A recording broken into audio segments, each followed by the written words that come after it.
Bismillahirrahmanirrahim. The topic today is fatigue loading.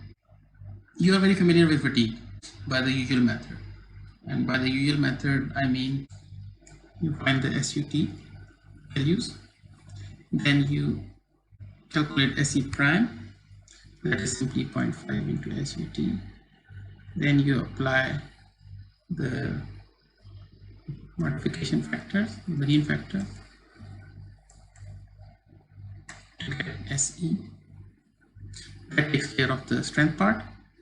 When it comes to the stress, you calculate the stress and you make sure that you include the fatigue stress concentration factor, KF. And using this, you calculate the stress. Now, experience tells us that there are three regions of high stress concentration. The one is under the fillet under the head, the second one being the end of the thread, and the third one being the nut face. Now, these KF come into the picture, and you have table 816.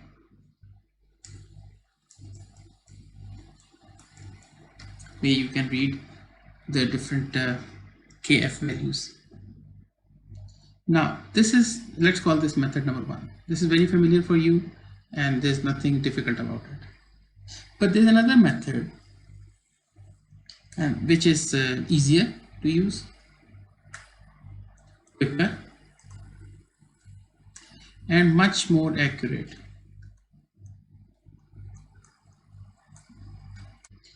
Most of the threads used in fatigue applications, they are rolled threads as opposed to cut threads. Now, when there is rolling involved, you are never quite sure what kind of cold work the thread has received in the process. And the cold work that the thread receives has everything to do with its strength. So you're not quite sure about the strength of a bolt which is fabricated through rolling as opposed to cutting. So although you can, by using method one, you can calculate SE, rough value, but it won't be very accurate. So an alternative here is, instead of table 816, table 817. Now this table 817 has fully corrected SE values. These values give you a very accurate picture of reality, and this table is obviously empirical. And another thing to be noted is that AF values are included in this. In method one, you apply KF to increase the stress, but if your SE values have the effect of KF included, that can only be by reducing the strength.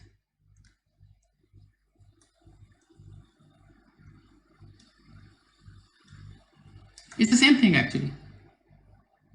Either you increase the stress because of stress concentration factor, or you decrease the strength value because of stress concentration factor.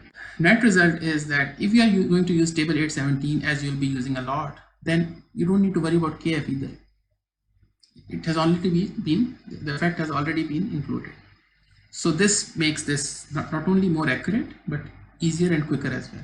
This data 817 is for rolled threads.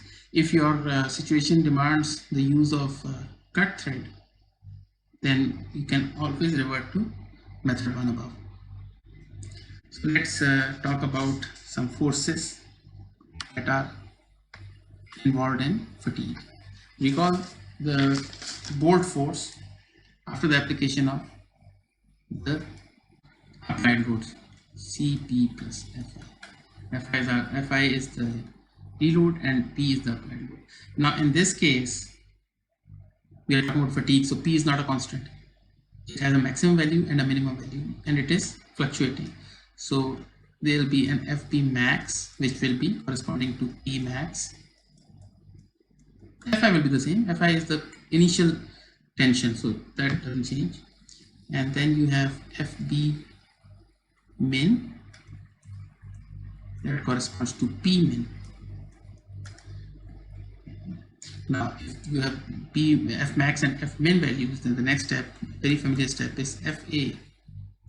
FA is FB max minus FB min over 2, and obviously I'm talking about the amplitude component of force here. So this formula is very familiar for you. CP max plus Fi minus CP min minus Fi over 2, and this is Fi cancels, CP max minus P min over 2. Now sigma A, so alternating component stress. Simply divide this force by the area, which is tensile stress area.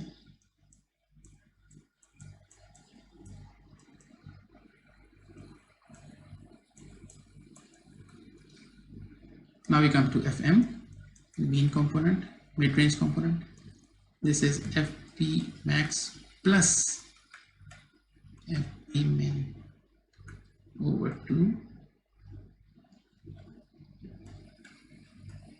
Cp max plus Fi plus Cp min plus Fi over 2,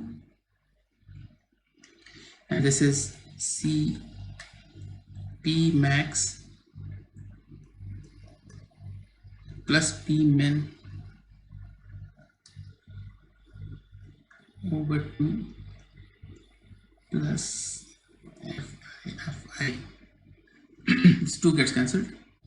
Now sigma m, similarly, simply divide this by the tensile stress area, Cp max plus P min over 280 plus Fi over 80.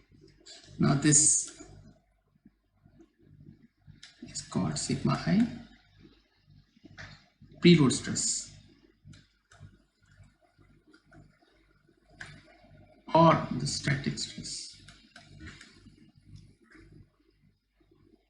or the steady stress. This doesn't involve itself in fatigue. This is there all the time. So the upshot of this is that if we plot this on a fatigue diagram, this is the sigma m sm axis, this is sigma a sa axis, this is se sut, and for simplicity again taking modified Goldman line, although this is valid for all. Now sigma a gets plotted somewhere around here. Sigma m has two components. First component is sigma I, and the total is sigma m. So the point actually gets plotted here. Now the load line, because this Fi over 80, this preload stress, this is there all the time. This is what is called static or steady stress. It has nothing to do with fatigue. So in this case, the load line, instead of starting from the origin, it starts from this point, passes this point that we have plotted, and then extends. Now, the first point to be noted here is load line does not start at the origin. Now this has consequences. Compare a situation where you have the same modified Goldman line and the load line starts from the origin. Now obviously, if the point is plotted here, then your factor of safety is actually this divided by this. That is, your n is equal to Let's call this O, let's call this X, and let's call this G. OG over OX. Now, you can also say that because this point is sigma M and this is sigma A, and this point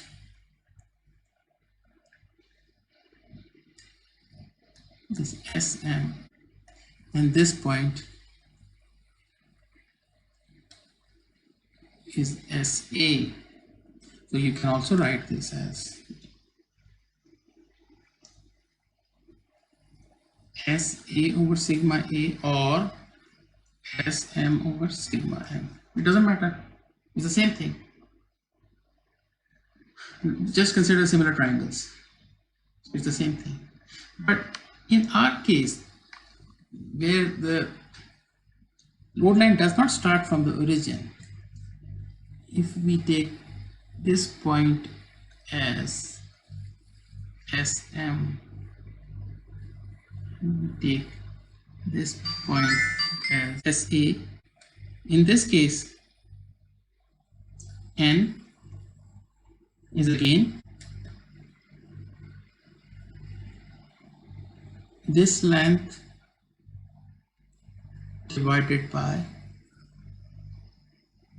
this length, and which is also equal to SA over sigma A, but it is not equal to SM over sigma M because the line doesn't start from the origin. If you want to use SM, then you'll have to use SM minus sigma I over sigma M minus sigma. This will give you the same thing. If you subtract sigma I from both, then it will give you the same. But this is way too tedious, so we are going to use this one. Now, how to calculate this SA? And these are key factors of safety, obviously. We have sigma A. Sigma A we calculate from the given loading. How to calculate SA? Now for this, we'll consider the slope of this load line. Slope of the load line in terms of strength is SA over SM minus sigma I, and which is also equal to the same slope in terms of stresses, sigma A over sigma M minus sigma I. Basically, this is the slope of this load line, which is not starting from the origin, which gives us the value of SM equal to sigma M minus sigma I over sigma A SA plus sigma I. This is the value of SM. Now, sigma M, sigma I, and sigma A will be known for any given question. So actually this gives you SM in terms of SA. We are interested in SA. So what we do is, if it is modified Goodman line, if we are talking about, then the equation for the modified Goodman line is SA over SE plus SM over SUT is equal to 1. I'm talking about the equation for this line. There's no factor of safety. On this line, the factor of safety is 1. And on this line, sigma values are S values, strength values. So this is the equation. We can put the SM value from this here, and it will be a function of SA. Other things are basically constant, some values. And because SE and SUT will also be known, so you can calculate SA from there. And once SA is known, then you can use this SA in your this equation. So that is how you solve this problem. And this is modified Goodman line, but if it is a Gerber line you're talking about, then your line equation or curve equation will be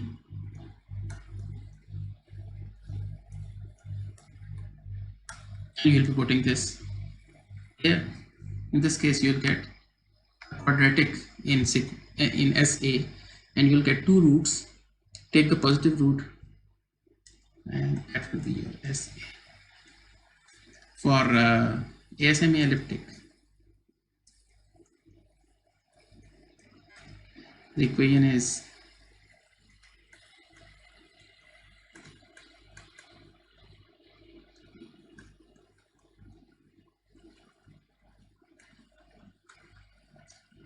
we call that this S.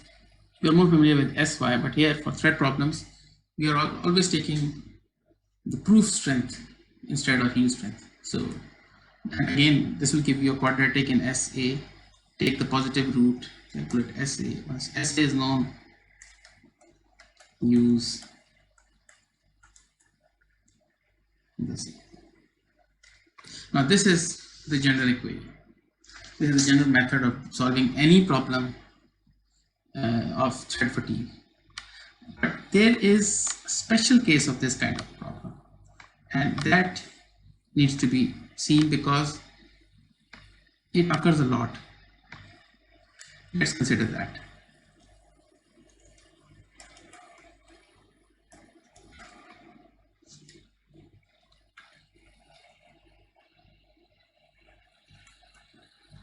It's not only special, but it's very frequently observed. And that case is when your P min becomes 0. In that case, P max, let's call it P. So instead of your loading, applied loading, Fi is there. Instead of applied loading, varying from P min to P max to P min to P max and so on, it varies from 0 to P. If that is the case, then we can further simplify our situation. And this occurs a lot. For example, in a situation where you have a pressurized vessel and the applied loading, the bolts are tightened, so Fi is there, but the applied loading consists of a pressurized liquid which becomes 0 and then it becomes some value, it takes some value and then becomes 0 and so on. This kind of situation is very frequent. So if that is the case, then the sigma you can see on the left side, then sigma A in this case becomes simply Cp over 280, because P max is P and P min is 0, so it becomes Cp over 280. Sigma m, again from the left side of the figure, Cp over 280 plus sigma I. Now this Cp over 280 is constant at both sides. So you can say that in this case, this is the only case where we can say this, and that is sigma m is equal to sigma A plus sigma I. You couldn't say this about the case where P min has some value, because P min can have different values, so such a clean relationship is not there. So if this is the case, then what happens is this: when you,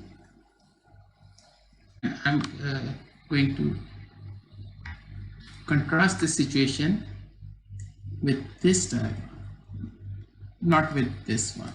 This one obviously is just for demonstration's sake. This has nothing to do with bolts. Not concerned with bolt fatigue. This was just for understanding. So what happens is, I'll draw a similar one. You have this SE value, you have SUT value, join them together, sigma I, which is Fi over 80, and then we have sigma m and this sigma a. In this case, sigma m and sigma, the relationship between sigma m and sigma a is a very clean one, very simple one. So if your point plots here, basically, then this quantity and this quantity is the same always. The only difference being sigma I. If that is the case, then when you join them together, because the point will start plotting from here, this load line, the slope of this load line will always be 1. This was not the case in the other situation, the general case, because it could have any slope. So if this is the case, then there is a special relationship between SM and SA also. And let's see what that is. Recall this value on the left. This is SM is equal to sigma m minus sigma I over sigma SA plus sigma I. So what will happen to this equation if we are talking about a case where the P min becomes 0? In that case, this equation holds, and if that equation holds, that means that sigma m minus sigma I is equal to sigma A. And when in this equation, let me write it down again, sigma m minus sigma I over sigma A SA plus sigma I. So it means that this becomes sigma A, this gets cancelled. So in this case only, sigma m is equal to SM is equal to SA plus sigma I. Always, whenever P min is 0, this is the case. So this is very much a simplification as compared to this original relationship on the left. So if that is the case, then it's very easy, because this value will be known, sigma I will be known, it's a function of initial Fi over and At. So it can always be calculated for a problem. So if this is known, then all you need to do is just again use these, depending on which criterion you're talking about. Use these equations, and here for SM put in the values, which will be very much simpler than the value on the top here. Now this will give you again SA, and NF will then be SA over sigma A. You can do it like this, or as your book has done, it has put this expression in these expressions on the left, modified Goodman line, Gerber and ASM elliptic, and it has come out with direct formulas for factors of safety. You can use those also, or use equations 845, 846, 847. This is modified Goodman. This is Gerber formula. And this is ASME elliptic. So you can use also these also, so it should give you the same answers. Obviously it's your choice. The first one is more intuitive, you know what you're doing. The second one is just plugging in the values, whatever suits you. Both should give you the same results. Now we take up a problem to reinforce what we have learned here. You'll notice that this problem is actually it's very similar to the one which we did for static loading, and the only difference being the gas pressure is cycled between 0 and Pg. So this 6 MPa is still the pressure, but this is the P max. P min is 0. So this is the special case we just studied. In this question we'll be using a lot of values from the previous problem, values such as preload and the applied load. So please refer to the previous problem for such values. P min is 0, this is given. P max we calculated last time, it was 10602.8 newtons. Now sigma A, again this is Cp over 280. We just derived this for the special case. 0.26, again 2.26 is from the previous problem. It's the same problem that was dealing with static failures. Here we are talking about fatigue. And this P max will call P here because when there's P min 0, then it's all right if we call P max equal to P. And this is 10602.8 over 2 into 84.8. 4.3 was the tensile stress area. 16.73 MPa is the value of sigma A. Now sigma M. Sigma M was Cp over 280. This part was the same. Always will be when P min is 0 plus sigma I. And sigma I, you know, Fi over At. Fi again from the last problem. 41096.3 over 84.3, which is 487.5 megapascal. Now sigma M is equal to the first part we know. This is Cp over 280 is the same. Sigma A, sigma M is 16.73 plus, but here you have the preload also, and this turns out to be 504.2 MPa. This is the value of sigma M. Let's draw a diagram here. Although we are not going to use graphical method, but it's always good to visualize what's happening. So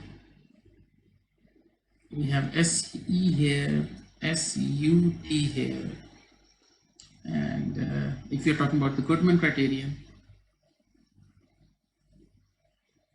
we'll be joining them together, and we need the value of SE and SUT from table 817 against a board grade of ISO 9.8. The fully corrected endurance limit is 140 MPa, and this includes the reduction of strength because of the stress concentration effect. So this is fully corrected. Now about SUT, this is from table 811, and against the same grade, SUT is equal to 900 MPa. So we know these two values. What is actually happening here is you have this sigma I value, which is 487.5. Then you have sigma M value, which is 504.2, and then you have sigma A value,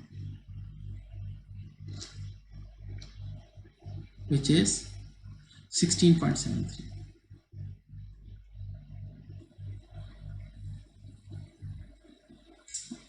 All megapascals. And obviously this is also 16.73. Now when you plot this point, it plots here. This is the load line, and again, just to reinforce, actually this point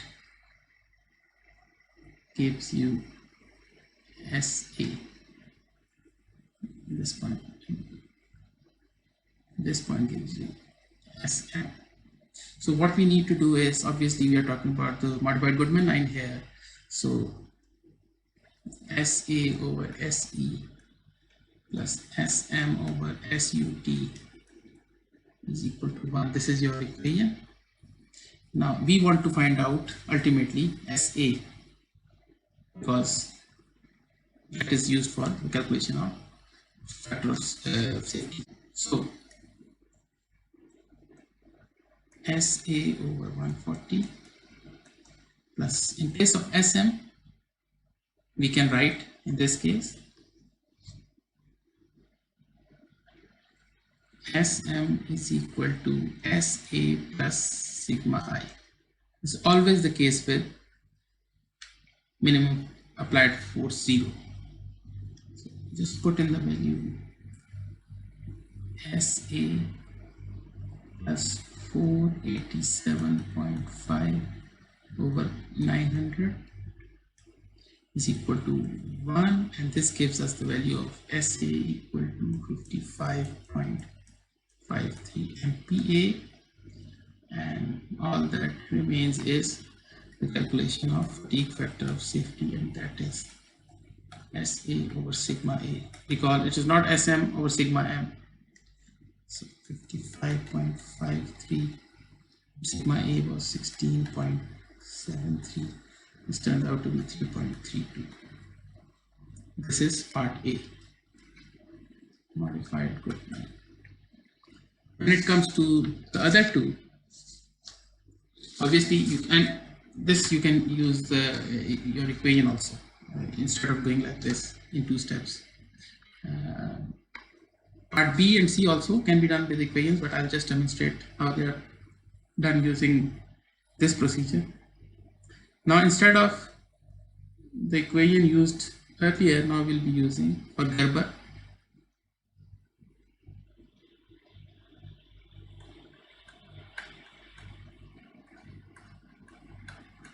This is your equation, and this SM value will be replaced by SA plus sigma I. Sigma I, you know, it's a number, you know this. So this will give you a quadratic in SA. So SA will give you positive and negative values. Use this positive one. Similarly, part C is semi-elliptic. You'll be using SA over SE square plus SM over SP square. This P is proof strength. No, we don't use U strength in these calculations for bolts, although it's pretty much the same thing. Similarly, you'll get again a quadratic in SA. Positive, negative values, use the positive one, and using the same formula, the fatigue factor of safety turns out to be 5 in this case and 4.27 in the case of ASME elliptic. That's right. See, modified Goodman. This is Gerber. This is ASME elliptic. Please check these values using the equations given. That may be a quicker way also, but because this one is more intuitive, I've chosen to demonstrate this process using this. Otherwise, you can use the equations. Thank you.